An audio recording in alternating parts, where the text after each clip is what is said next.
क्या आप भी इस ईयर कॉलेज जा रहे हो? तो ये वीडियो शायद आपको थोड़ा डरा दे, पर यही वीडियो आपका सेमेस्टर बता देगी। पिछले 5 साल से मैं कॉलेज स्टूडेंट्स को गाइड कर रही हूँ। मैंने एक चीज नोटिस की है, जिनकी री आती है या जो बच्चे फेल होते हैं वो कोई वीक स्टूडेंट्स नहीं थे, बिल्कुल भी नहीं। बस वो स्टार्टिंग में कुछ गलतियां करते हैं जो सेमेस्टर के एंड तक बड़ी हो जाती है और उनको महंगी पड़ती है। वो वही 5 मिस्टेक्स के बारे में मैं आपको बता रही हूँ, ताकि वो गलतियां आप मत करो। सबसे पहली मिस्टेक वो क्या करते हैं, दैट इज अभी तो बहुत टाइम पड़ा है, बाद में करूंगा। नए नए कॉलेज में जाते हैं, नए लोग मिलते हैं, फ्रीडम मिलती है और उसमें कहीं ना कहीं पढ़ाई पीछे रह जाती है।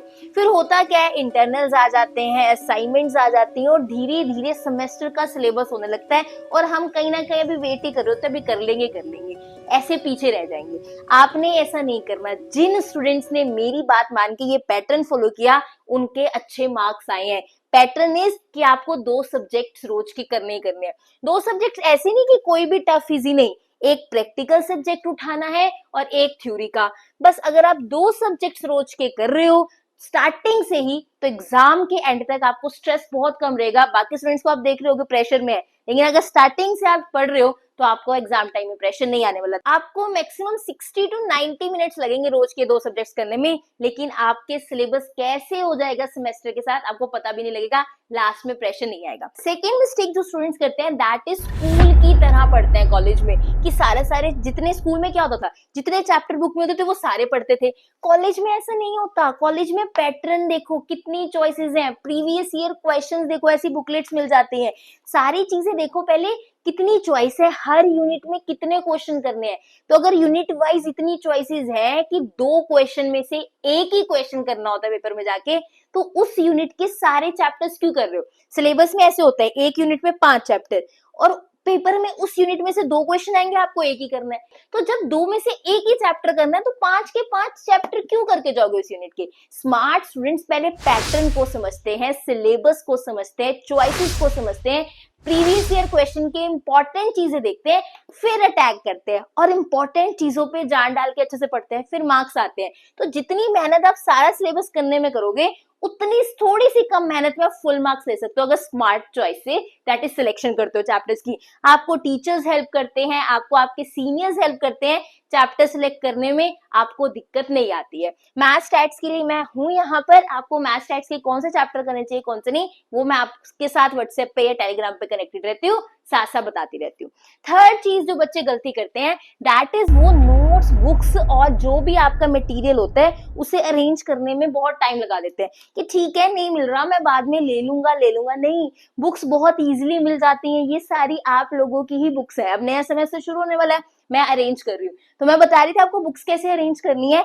आपको आपके लाइब्रेरी टीचर्स बताएंगे, आपको आपके टीचर्स बता सकते हैं जो पढ़ा रहे हैं कि कौन सा पब्लिशर बेस्ट है, या फिर आपका सीनियर भी आपको बता सकता है कि ये सब्जेक्ट मैंने इस बुक से किया था, तो आप भी यहाँ से कर लो। उनकी भी हेल्प आप ले सकते हो। सीनियर्स के साथ कनेक्टेड रहोगे, बहुत टाइम सेव होगा। जो चीजें आप खुद स्ट्रगल से ढूंढ रहे होंगे, सीनियर्स आपको डायरेक्टली बता सकते हैं। तो जो नोट्स हैं, प्रीवियस ईयर क्वेश्चंस हैं, वो आपने पहले टाइमली ही चीजें अरेंज करके रखनी है, बुक्स नोट्स जो भी टीचर के आपका सब्जेक्ट है, तो आपका स्टार्टिंग से ही सेमेस्टर पे ग्रैप हो जाएगा। आपका सामान आपके पास है, आप पढ़ना शुरू कर सकते हो।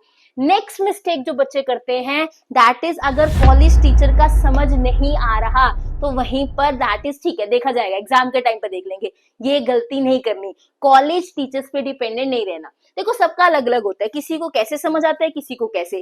तो अगर आपको टीचर्स का समझ आ रहा है कॉलेज का, अच्छी बात है। और लेकिन अगर नहीं आ रहा समझ, तो आपने क्या करना है, आपने रिसोर्सेज ढूंढने हैं, यूट्यूब पे टीचर्स ढूंढने हैं, नोट्स ढूंढने हैं, जहां से आप पढ़ पाओ।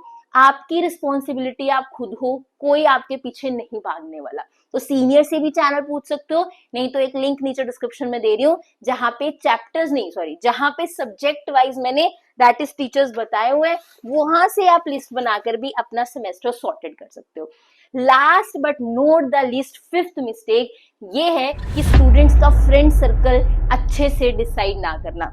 आप अपना फ्रेंड सर्कल बहुत अच्छे से डिसाइड करो। अगर आपका फ्रेंड सर्कल ऐसा है जो बंक करता है, क्लासेस नहीं लगाता, तो आपका मन भी नहीं करेगा क्लासेस लगाने का। अगर वो लोग ऐसे हैं कि जहां उनको लगता है कि नहीं असाइनमेंट बाद में कर लूंगा, अभी तो टाइम है, लास्ट डेट का वेट करते हैं, तो आप भी कहोगे ठीक है मैं क्यों पहले करूं असाइनमेंट। तो ऐसे लोगों के साथ रहो जो टाइमली असाइनमेंट्स देते हैं, अच्छे से पढ़ते हैं, हर टेस्ट एग्जाम को दैट इज सीरियसली लेते हैं, जिनके पास बुक्स हैं, नोट्स हैं।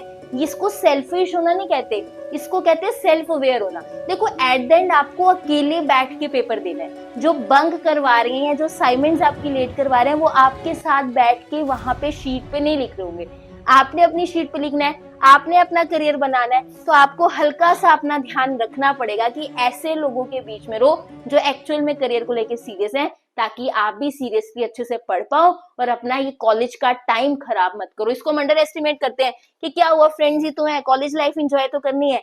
इंजॉय करना जरूरी है, लेकिन पढ़ते पढ़ते करोगे तो ये 3 साल के बाद आपको रिग्रेट नहीं हो रहा होगा।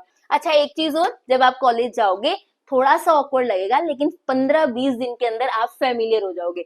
कौन से टीचर्स हैं, कौन से सब्जेक्ट्स हैं, कहाँ जाना है, कैसे पढ़ना है, आप इनसे फेमिलियर होगे, आपको सब नॉर्मल लगेगा, कोई दिक्कत नहीं आती, सब कुछ सेटलमेंट हो जाती है। अब मुझे कमेंट सेक्शन में जरूर बताना बीबीए, बीसीए, बीकॉम, बीटेक क्या लेने वाले हो और आपको क्या डर लग रहा है कॉलेज में, क्या चीज आपको ऐसे लग रहा है कि ये चीज से मुझे डर लगेगा, मुझे कमेंट सेक्शन में बताना, उसको भी मैं डिस्कस करूंगी। Maths, stats, NM, operation research के लिए मैं यहाँ हूँ। और भी कोई कॉलेज से रिलेटेड गाइडेंस चाहिए हो या जिस चीज से डर लग रहा हो मुझे बताना, मैं आपको आंसर करूंगी। आज के लिए बस इतना ही, कोई नई डिस्कशन में हम मिल रहे होंगे कोई नई क्लास में, तब तक के लिए मिस्टेक्स को पे ध्यान दो कि ये आपको नहीं करनी। Bye bye, take care.